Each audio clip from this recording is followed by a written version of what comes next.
Dalay ko ng Diyos mga minahal, may butas pinaka-importanteng bahin mga minahal. Alero ng oras sa mga latong andamon atong kasing-kasing mga pangunahuna. Atong sarapon ang pulong sa Diyos, mapagtulunan nga kini pagdalhon sa atong beloved ordained preacher, Nilo Miranda.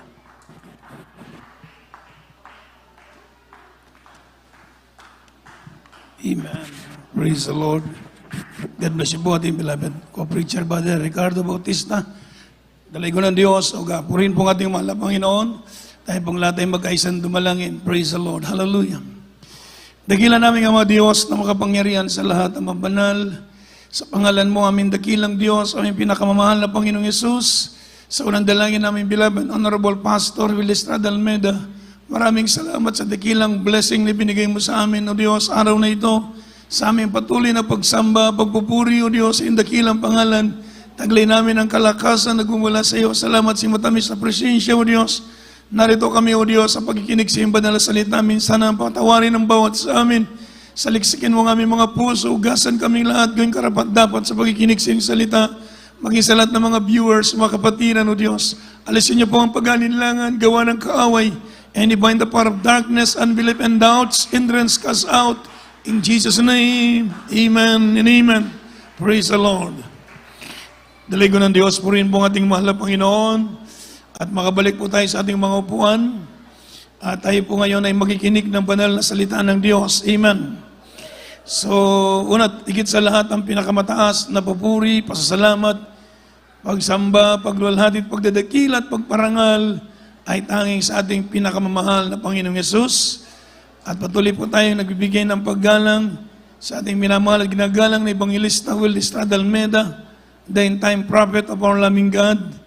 And we always cherish the blessed memories and teachings of our beloved Honorable Assistant Pastor Lina C. Almeida and to the beloved Almeida family at sa lahat po ng ating mga webcast viewers sa buong mundo, sa mga kapatiran na nakahantabay sa oras na ito, maging sa dakong ito ng Pitalo, San Fernando, Cebu. A pleasant evening po sa lahat. Eversiman. So, iniling po natin minsan na tayo makinig ng salita ng Diyos. Kung maaari, umupo na tayo, Eversiman.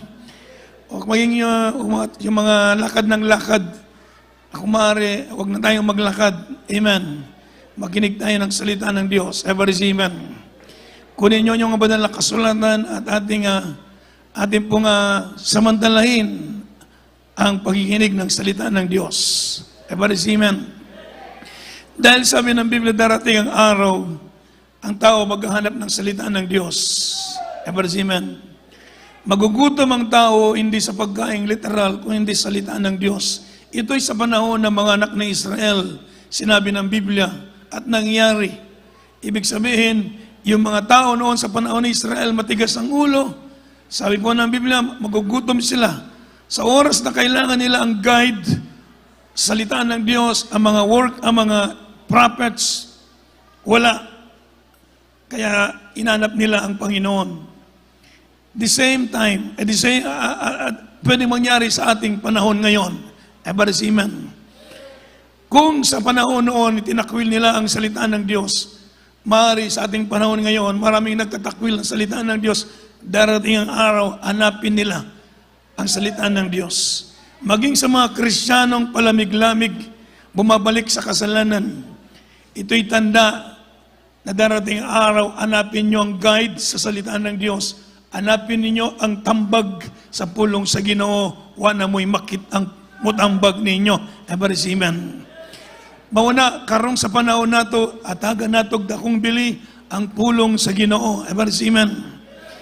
Kay panahon nga magpabalamig-lamig ka, pangitaw nimo ang guide sa Dios, di nimo makita ang guide sa Ginoo sa imong kinabuhi.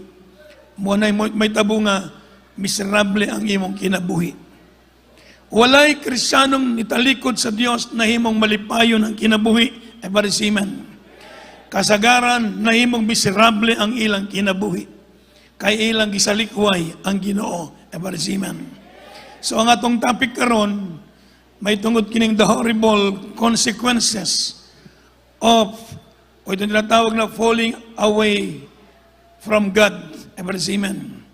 Ang makalilisang nga butang, ang nakakatakot na bagay na ang tao ay lumayo sa mahal na Panginoon. Hindi mo pwedeng asaan ang kwarta. Ever say amen. Hindi mo pwedeng asahan ng kayamanan mo, milyonaryo ka ngayon. Parang hindi mo kailangan ng Diyos sa buhay mo.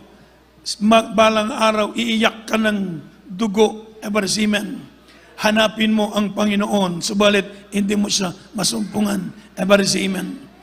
So ang topic natin, the horrible consequences of apostasy, o yung tinatawag na falling away from God. Ang nakakatakot na bagay na kang tao ay lumayo sa Diyos. Ever say amen. Ito'y nakakatakot na bagay, mga minamahal. Kaya sa atin, manginig sa takot ang bawat isa. Ever say amen. Napakaganda ng patutuo ng ating kapatid kanina. Mga minamahal, kung just imagine, pinagtripan siya ng mga gangs. Pagbukas ng kotse, binaril, para lang pumatay ng manok. Pero nagkamali sila dahil yung ating kapatid, anak ng Diyos. Ever say amen. Amen. Yung mga gangs dyan sa Talisay noon, napakaraming gangs dyan noon. Kaya mga minamahal, yung napagtripan nila yung ating kapatid na nag-tricycad, mga minamahal, para maintindihan ng mga viewers sa Tagalog, kasi Bisaya yung patutuo, napagtripan siya ng mga gangs, mga grupo ng mga gangs, mga minamahal, at pagbukas ng kotse, diretso putsil, paputok sa kanya, nagtataka sila, hindi lumalabas yung bala. Ever say amen. Nangalaglag na yung bala, pero hindi pa rin pumuputok. Dahil tayo nasa mahal na Panginoon. Ever say amen. So wala na, napakasarap maglingkod sa Diyos. Ever say amen. Sabi ng ating beloved pastor, panahon na nasa kagipitan, kailangan mong tulong ng Diyos. Ang Diyos nating sinasamba dito ngayon, siya ang Diyos na mag-iingat sa atin. Ever say amen. Proteksyonan ka ng Panginoon. Yung ating pagpupuri, yung ating paglilingkod sa mahal na Panginoon, hindi to kalilimutan ng Diyos. Ever say amen. Dahil sabi nga ng Biblia, there is a book of remembrance in heaven. Ever say amen? Merong tinatawag na book of remembrance in heaven. Dito naka-record ang lahat ng ating gawa. Ever say amen? Sabi po ng Biblia, God is not unrighteous to forget your love and labor and work and love and your labor to Him. Ever say amen? Yung ating pagsasakripisyo, paglilingkod na ito sa oras na kailangan mo ang Diyos, hindi ba ang kamay ng Diyos upang abutin ka, upang iligtas ka ng ating mahal na Panginoon. Palapakan natin ang mabait na Diyos. Praise the Lord. So, maraming himala kapag tayo naglilingkod sa Diyos. Amen? Maraming himala na tayo makikita at mamarinig kapag tayo nasa buong katotohanan, kapag tayo may Diyos na kumikilos sa ating kalagitnaan. Our topic para sa ating mga kapatiran, itong tinatawag na the horrible consequences o tinatawag na apostasy. Pag sinabing apostasy means departing from the departing from the truth, or tinatawag na pulling away from the truth or pulling away from God. Ever say amen. Ito po ay pagtalikod sa Diyos. Pag sinabing apostasy, yun ang pagtalikod na mananampalataya sa Diyos. So ito po ay napakadelikado. From the book of Hebrew chapter 6, verse 4 up to 6. Hebrew chapter 6, verse 4, 5, and 6. From the book of Hebrews chapter 6, verse 4 to 6. For it is impossible for those who were once enlightened and have tasted of the heavenly gift and were made partakers of the Holy Ghost and have tasted the good word of God and the powers of the world to come, if they shall fall away, to renew them again unto repentance, seeing they crucify to themselves the Son of God afresh, and put him to an open shame. Amen.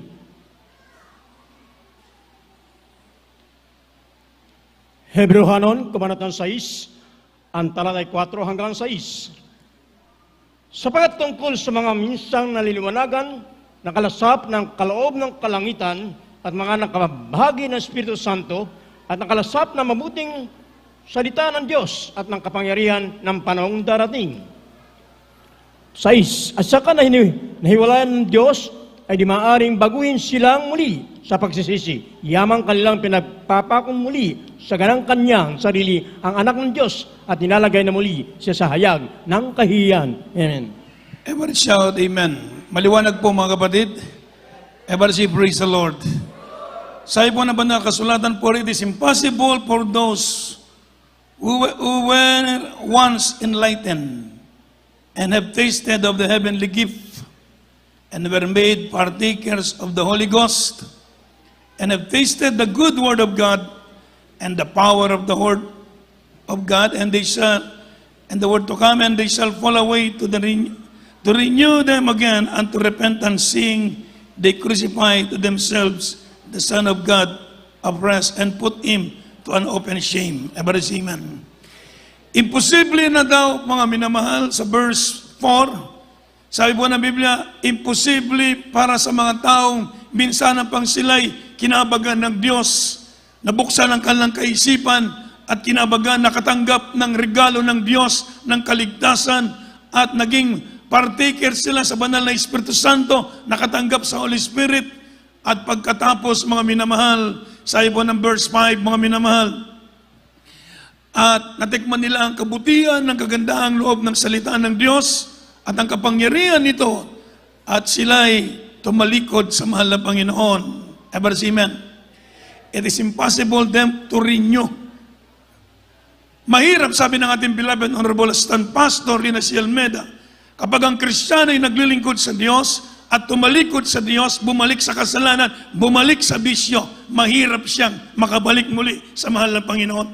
Ever say amen? Kakapit sa Satanas, mga minamahal, napakahirap, talagang iiyak ka. Idadaan mo sa mahabang ayuno para makalagan ka. Ever say amen? Kaya napakadelikado sa mga Kristiyano, mga minamahal. Ever say amen? Na tayo po'y magpalamig-lamig sa paglilingkod. You cannot mock again, you cannot mock God. Ever say amen? Ever say amen? Sabi po na ba na kasulatan, hindi natin mabibiro ang Diyos. Ever say amen? Sabi naman na kasulatan, those who claim to be a born again, spirit-filled, and with fellowship with God, while at the same time, mga minamahal, they consciously sowing in the nature of sin. Sabi pa ng banal na kasulatan, they are guilty of mocking and despising God. Everybody say amen? Amen. Yung nagsasabi na sila yung mga Kristiyano, born again Christian, sumalit, gumagawa ng kasalanan at the same time, consciously sowing mga minamahal sinful nature, they are guilty of mocking and despising God. Everybody say amen? At ang sabi po ng banal na kasulatan, mga minamahal, there be no deception. Amen? Such person will be, mga minamahal, reap corruption and death, not life everlasting. Yung mga ganon, mga Kristiyano, mga minamahal, na ganon, akala mo mga Kristiyano, akala nagpapatawag na sila mga born again, sumasamba, sumalit, at the same time, mga minamahal, consciously sowing, mga minamahal, tinatawag mga minamahal, sowing to please the sinful nature. Sabi po ng Biblia, are guilty of mocking and despising God. Kaya, mga kapatid, nakakatakot. Ever say amen? Hindi po pwede yung mga minamahal, they profess that they know God, sabi po ng Biblia. Kilala nilang Diyos. Sila yung mga Kristiyano, mga born again. Subalit, at the same time, nandoon gumagawa ng kasalanan, nandoon yung paglalasing, pag-iinom, nandoon yung fornication, adultery, pornography, ever say amen, lying, ever say amen, lahat ng kasalanan nandoon, they are mocking God, sabi po ng Biblia. Amen. Para mga sa Tagalog, minamahal nga, gitiyaw-tiyawan ng Diyos, ever say amen, sa Bisaya. Amen? Gibugal-bugalan ba ang Ginoo? Ever say amen? Sabi po ng Biblia, sabi po na banal na kasulatan, di natin pwedeng tiyaw-tiyawan ang Ginoo. Ever say amen? Kaya mga minamahal, ito'y nakakatakot na bagay. Kapag sabi po ng Biblia, ang delikadong bagay kapag nangyari na, ang Kristiyano nagpalamig-lamig sa pananampalataya, di ka katantanan ni Satanas. They are falling away from faith, sabi po ng Biblia. Sila'y malalaglag sa pananampalataya. Mawawalan sila ng takot sa Diyos, mawawalan sila ng pananampalataya sa Diyos. At sabi po ng Biblia, they gave them into reprobate mind. Reprobate mind. Ibig sabihin, ibibigay sila ng Diyos sa kasalanan.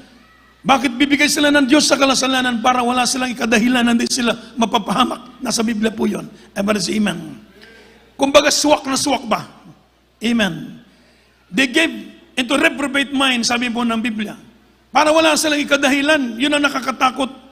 Sabi po ng banal na kasulatan, no judgment is worse than God giving a person, mga minamahal, over his or her own sinful desires. Such as person will plunge into tinatawag na degradation and perversion and end up becoming a slave to evil. Everybody say amen.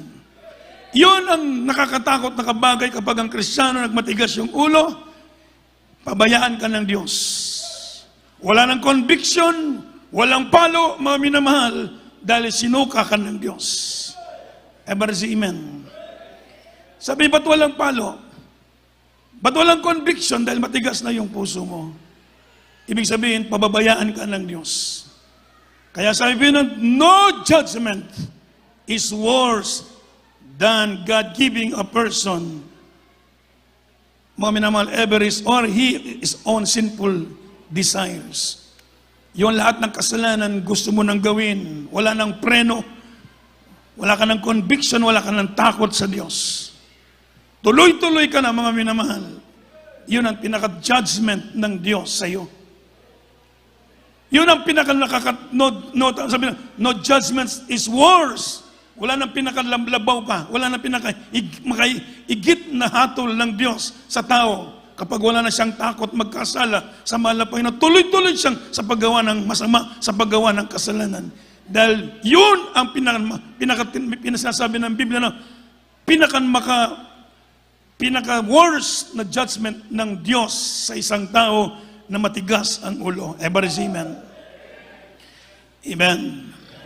So nakakatakot, sabi po ng Biblia, it is a fearful thing to fall into the hands of the living God. Isang makalilisang nabutang ang matagak kita sa kamot sa Diyos. Seryoso ang Diyos, main sa sala. Everybody say amen. Kaya ang Kristiyano, kailangan mga minamahal matakot. Bakit? Dumarating ito una. Bakit dumarating ganito, mga kapatid? Una, through unbelief. Dahil sa pag-alinlangan, fail to take the truths, dahil hindi natin tinanggap yung katotohanan, yung exhortation, yung warning, amen, yung teaching sa banal na salita ng Diyos. Dumarating ang falling away from faith, paghalaglag sa pananampalataya, dahil, mga minamahal, because of unbeliefs. And sabi po ng ating nabasa, mga minamahal, fail, take the truths. Sabi ng aking nabasa, the preachers of God must preach the truth.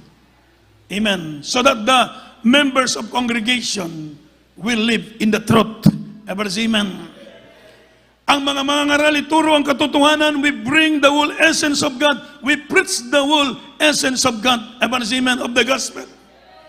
We preach God is love, we preach, mga minamahal, God is merciful, God is slow to anger, but also we preach the indignation and wrath of God, everybody say amen.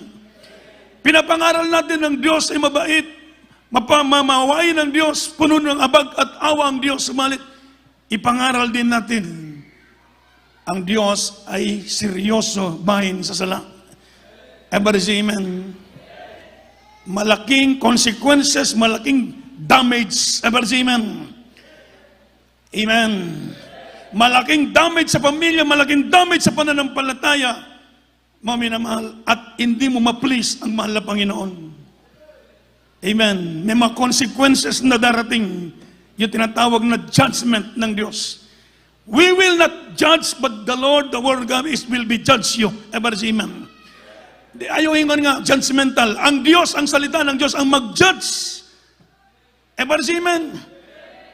Hindi ako ang mag-judge, ang salita ng Diyos ang mag-judge. Everybody say amen. Kaya mga nakakatakot na bagay, matakot tayo mga minamahal, gaano ka-horrible, nakaka-fearful thing to fall into the hands of the living God. Sa ibo na ba na kasulatan, because of unbeliefs and fail to take the truths, warning, teachings of God's Word with utmost seriousness, dumarating yung pagkalaglag, falling away from faith.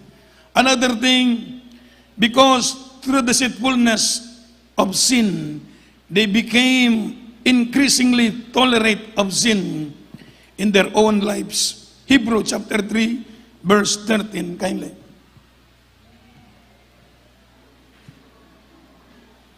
From the book of Hebrews chapter 3 verse 13. But exhort one another daily, while it is called today, lest any of you be hardened through the deceitfulness of sin. Amen.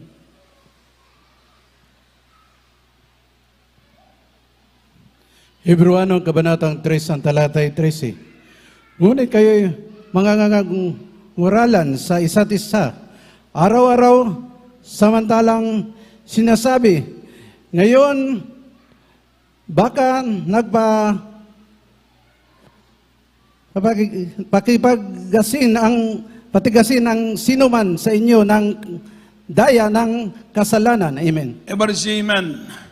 Sa ibo ng ating nabasa, because through the deceitfulness of sin, they become mga minamahal, increasingly tolerate of sin in their own lives, and they no longer love righteousness and hate wickedness. Everybody say amen. Dahil sa kasalanan. Ang kasalanan kasi maliit. Papasok yan. Everybody say amen. Pag pumasok ang kasalanan, hindi yan mananatiling maliit. Lalaki yun. Everybody say amen. Everybody say amen. Kaya pag pinapasok mo ang kasalanan, mga minadadalin ka niya sa lalo pang mas malaki. Pag pinagbigyan mo ang kasalanan ng 1 inches o 1 pulgada, dadalhin ka niya sa 1 metro, 1 kilometro. Everybody say amen. Kaya sabi po ng Biblia, makadani ang sala. Everybody say amen. Ibig sabihin, mga minamahal, ma-enjoy po. Yung tinatawag na enjoyment of tinatawag pleasures of sin. May enjoyment sa kasalanan. Everybody say amen. May enjoyment sa pag-inom. May enjoyment sa paninigarilyo. May enjoyment, mga minamahal, sa pagkikilawas. May enjoyment, mga minamahal, sa pag-commit ng adultery. May enjoyment sa panonood ng malalaswang tanawin. Everybody say amen. Pero yung tinatawag na passing pleasures of sin, amen, lumalabay, mga minamahal, na kalipayan o kalipay sa sala. Amen. Kaya mga minamahal, be aware, magbantay ang mga Kristiyano. Amen. Mag-ingat ang bawat isa, mga minamahal, dahil hindi basta-basta ang ating paglilingkod sa mahal na Panginoon. Everybody say amen. Because of the deceitfulness of sin. Dahil sa kasalanan, mawawalan ka ng gana sa paglilingkod sa Diyos pag pumasok ang kasalanan. Ayaw mo na ng katwiran, ayaw mo ng kabanalan, mas na-enjoy mo yung pleasures of sin. Na ito'y deceitfulness of sin, deceitfulness of Satan. Everybody say amen. You are deceiving by Satan. Everybody say amen. Dinadaya ka ni Satanas. Kaya magbantay ang mga Kristiyano, mag-ingat ang bawat isa. Manipis ang gawa ng kaaway.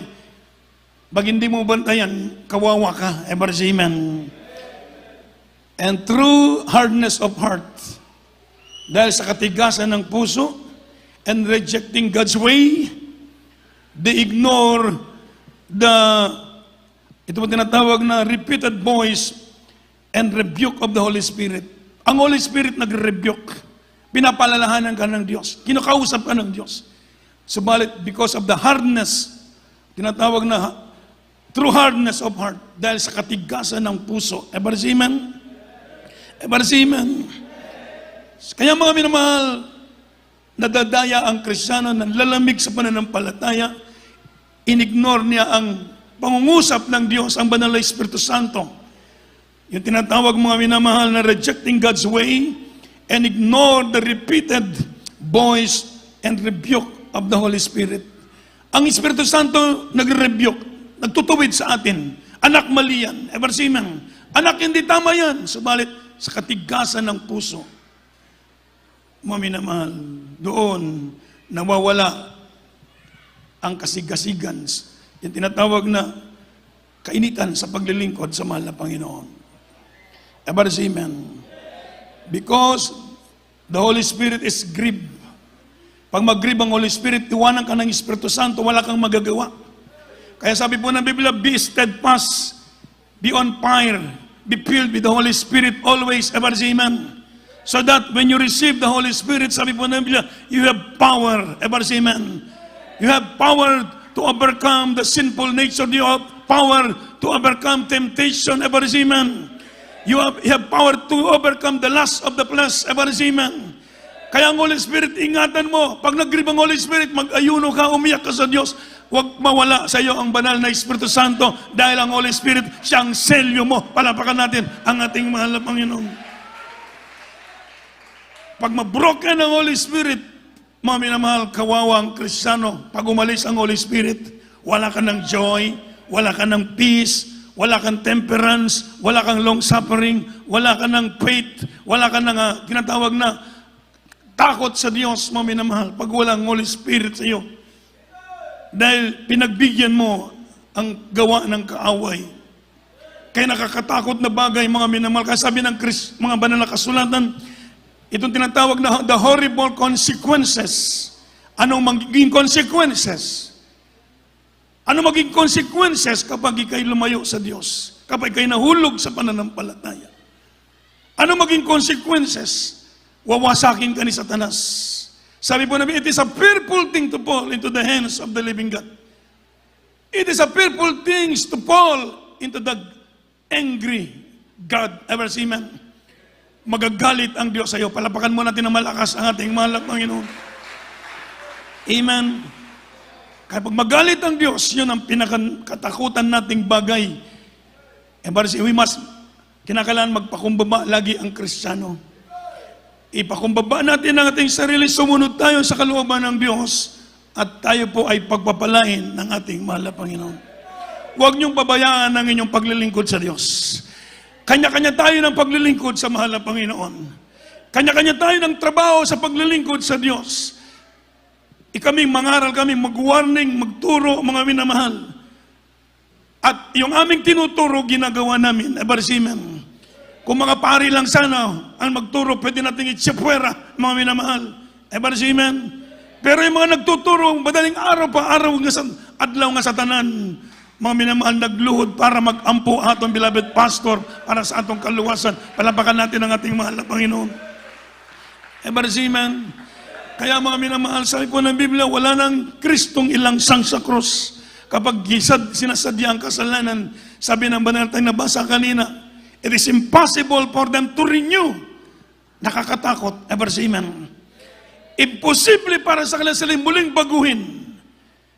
Yun ang dapat nating katakutan, mga Kristiyano, kapag pabayaan ka ng Diyos. Dahil sa katigasan ng iyong ulo, pababayaan ka ng Diyos. He will reprobate. Sabi naman, He will give them up. Ibig sabihin, binigay sila ng Diyos sa kasalanan. Yun ang nakakatakot. Ever see, man? Kapag gitugyan ka na mo sa Diyos sa kadaot, sa kasalanan, wala na'y preno-preno, imposible ka nang makabalik sa mahal na Panginoon. Kaya, habang may panahon, umiyak, magsisi, talikuran ng kasalanan. Huwag pagbigyan ang pita ng laman, huwag pagbigyan ang kasalanan dahil hindi magdudulot ng magandang bagay sa iyong paglilingkod sa ating mahal na Panginoon. Amen? Nakakatakot na bagay, hindi basta-basta. Pero kapag tayo po'y nasa mahal na Panginoon, makita natin ang habag ng Diyos. Nakita natin ang kamay ng Diyos ko. Just imagine, babarilin ka ng ilang beses, paulit-ulit kang babarilin.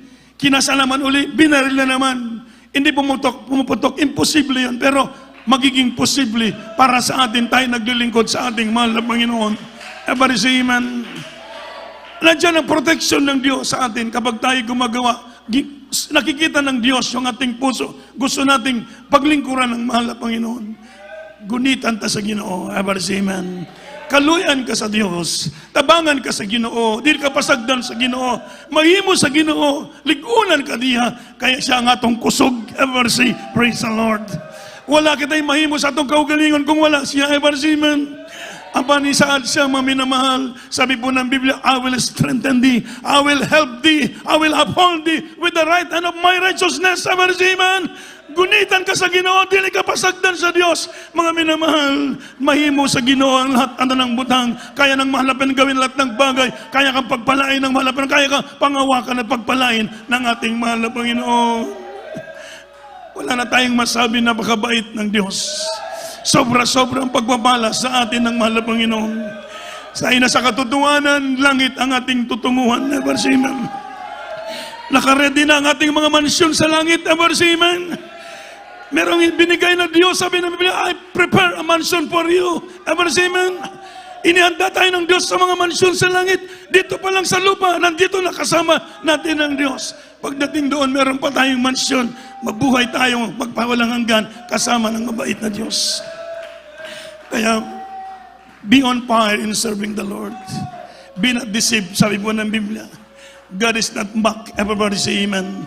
For man soever soweth, he will also reap. Anihin natin kung anong tanim natin. Maglingkod tayo may takot sa mahal na Panginoon. Umawit po tayo sa ating mahal na Panginoon. Abang tayo maawit sa Diyos. I-revive natin ang ating spiritual, ang ating babayaan, ang ating paglilingkod sa Diyos. Maging maningas sa Espiritu, maging masipag sa paglilingkod sa mahal na Panginoon. Hallelujah. Napakabait ng Diyos, mga minamahal. Napakabuti ng ating mahal na Panginoon. Walang kasing bait ang ating dakilang Diyos. Hallelujah. Awitin natin ang mahal na Panginoon. Hallelujah. Praise the Lord.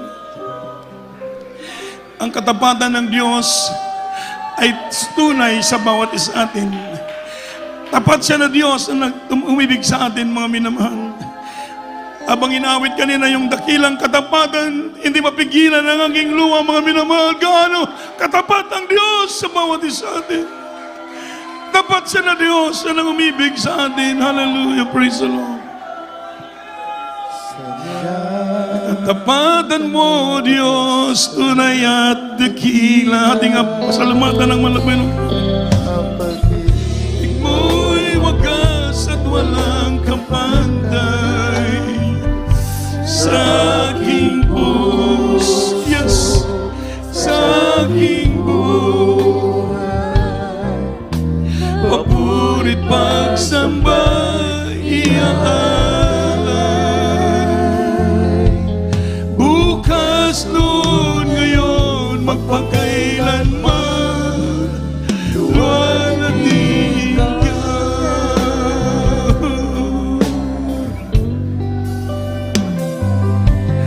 Katapatan mo, O Diyos, at dakila. Hallelujah, hallelujah. Ang pag-ibig mo'y wagas at walang kapantay sa aking buhay. Hallelujah. Sa aking buhay. Yes. Paburit pagsambay iaalay. Bukas noon ngayon magpakailanman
Aawitan kita, ako purihin, Panginoon, kay buti mo sa akin. Hallelujah, hallelujah.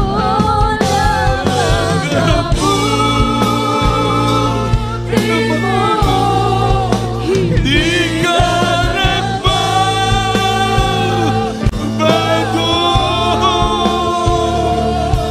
Panginoon,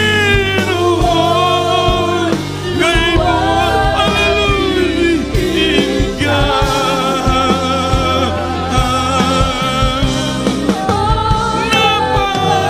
Napakabuti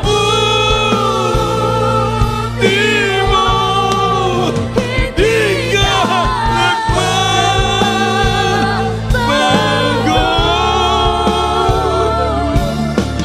Hallelujah, we worship you, Lord.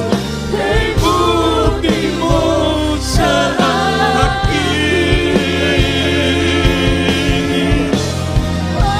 Napakabuti mo. Hallelujah, nagbabago.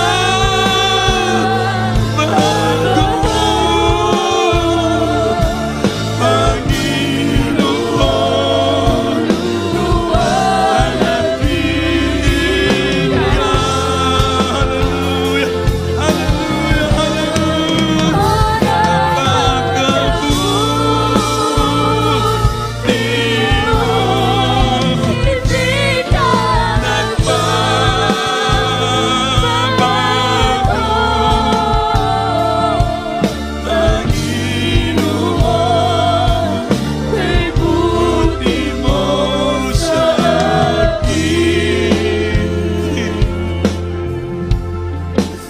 Napakabuti purihin ka, mahal na Panginoon, napakabuti mo, Diyos.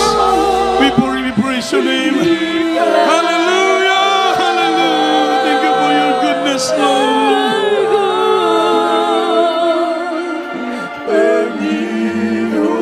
How great thou art. Hallelujah,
How great thou art, hallelujah. Mga minamahal, praise the Lord. Sa oras na ito, tayo po'y magkaisang dumalangin sa mahal na Panginoon. Magsumamo ang bawat isa sa atin, manghinang tulong sa mahal na Panginoon. Nawa wag tayong mawala sa kamay ng ating mahal na Panginoon. Tulungan tayo ng Diyos hanggang kanyang pagbabalik. Maratan tayong mainit na maglingkod sa Kanya. Hallelujah. Magkaisa po tayong dumalangin. Hallelujah. Hallelujah, hallelujah, hallelujah, hallelujah. Dearest Lord, hallelujah, hallelujah. Ikaw ang aming lakas, mahal na Panginoon. Wala kaming magagawa sa ganang amin, mahal na Panginoon. Hallelujah. Patawarin mo ang bawat sa amin mga pagkukulang, mga kahinaan na gawa mo, Diyos. Linisin mo ang aming mga puso kayong karapat-dapat sa oras na ito. Dalahin ko sa unang dalangin namin ginagalang minamahal na Pastor Melistrada Almeida. Patuloy mo kaming kabagan, pangawakan, palakasin, O Diyos, na hindi kami mawalay sa iyong kamay. Tulungan mo ang bawat isa sa aming mga kapatiran. Patagin mo ang kalampanan ng palataya. Patawarin sa kalang mga kahinaan, niripay mo kalang espiritual. Dagdagan ang kalang takot na magkasala, pag-ibig sa iyo. Pangawakan mo silang lahat. Ingatan mo sila sa gawa ng kaawa. Ilayo mo sa mga disgrasya, aksidente at kamamakan. Pangawakan mo sila pagpalain, maging sa kalamal sa buhay. Abutin mo ang pangailangan, dutasin mo ang mga problema, pagalingan mo ang karamdaman. Pagpalain sa financial, material, physical, lalo tigit sa spiritual. Sa pangalan mo, mahal na Panginoong Jesus. In Jesus' name. Ipatong kamay sa ating ulo, mga minamahal, ikas out ang mga gawa ng kaaway. Hallelujah. Dakila namin ang mas oras na ito, aming sinasaway lahat ng uri ng gawa ng kaaway. In the mighty name of Jesus, they must have infirmity, sickness, and diseases. They must have problems, lukewarmness, lust of the eyes, lust of the flesh, pride of life, vanity, vain glory, lukewarmness. I command you to cast out lesbianism, homosexuality, hallelujah, vices. Be gone in the name of Jesus. Hallelujah, hallelujah. Sickness cast out, be healed in Jesus' name. Be strong and be blessed. In Jesus' name, in Jesus' name. Amen. Praise the Lord. Lahat po tayo tumayo, mga minamahal, bilang pagpupuri sa ating dakilang Diyos. Let us all stand and let us shout 3 times and jump, mga minamahal. Hallelujah, praise the Lord. Sige po. Hallelujah, praise the Lord. Hallelujah, praise the Lord. Hallelujah, praise the Lord. Thank you so much, dearest Lord. We love you, Jesus. Hallelujah. Praise the Lord. Tayo pwede ako sa ating announcement. At tuloy-tuloy po ang ating banalagawain. Practice tomorrow sa ating beloved youth choir. Bukas po meron pong practice ang ating youth choir alas 8 hanggang alas 11 ng umaga. Tomorrow morning, no? Praise the Lord. At ang ating gawain po every Wednesday, 4 to 6, so 4 to 8. Then Friday, 6 to 11. Then Sunday, 10 to 3. Yan po ang ating schedule of services. Diligo na Diyos, manidog kitang tanan mga igsoon sa atong closing prayer. Atong yatagayon sa atong beloved brother Asur, para sa atong pag-ampo, sa atong pagbulag-bulag. Praise the Lord. God bless you, beloved. Ori po sa kuya nila mirandamig. So, manlangin po ito siya temporary pag-iwalay. Dakilang magpala po ni mga Diyos, magkaparangin sa lahat. Sa pangalan pinakamamala, Panginoon Jesus, maraming salamat po malapit sa gabi ito. Sa natapos ng gawain ng langisan, malapin, maraming salamat malapin nun. Maging simula, malapin sa lawiting makalangit, sa jupol sa solim, malapin nun. Maging sa lawiting mga choir, malapin nun, sa mga kapatiran, magpatotoo, malapin nun, pamayag, malapin tunay kang Diyos, milagkarang si misteryo ito. Purihin ka, magpakailan-kailaman, salamat din po, malapin nun, hallelujah. Sa mga pagpaliwanag, sa pagpathandog, sa pagpatiran tapat, manbigay sa pagpathandog, gigamit siya ba ng gawain, malapay maraming salamat, malapay nun. Salamat din po, malapay sa matapos sa presensya, patuloy pinagkalog mo sa amin, lalong higit malapay nun. Ang yung banal na salita, dali po sa mga mahal mga ralas sa gabing ito, malapay na si pagkain sa mga kaluluwa, malapay nun. Purihin ka, malapay nun. Sa gabi ito, malapay ka mo yung pinagdalangin, so dalangin, pinagdagalang, malapastor, Will Estrada, pangawakan mo kami hanggang siya balik, malapay nun, huwag mo yung tulot. Kami mawalay po siya, bagkus iba yung kasikasikan, ipagkalog mo sa amin, sa paglilingkod sa iyo, malapay nun, sa aming temporay, paghiwalay, malapay nun, sa dalangin, pinagdagalang, malapastor, Will Estrada, malapangin, iwalay mo ba't sa aming, ngunit nakilay presensya, pag-ibig, ay sumasamin, ingatan mo kami, malapay parating mo mulati, sa kanyang tahanan, malapay nun, malapangin nun, hallelujah. Purihin ka, malapangin nun, balik mo bawat isa aming malapay nun, sa gawain malapay sa araw na linggo, malapangin nun, upang ikaw may sambahin sa espiritu at katotohanan. Ito ang iyong samot dalangin sa matamis at pagkaparehang pangalan, pinakamamalapang ng Jesus. Praise the Lord, hallelujah. Amen. God bless you po. We love in the Lord, but our dearest Jesus loves you po. God bless po. Amen.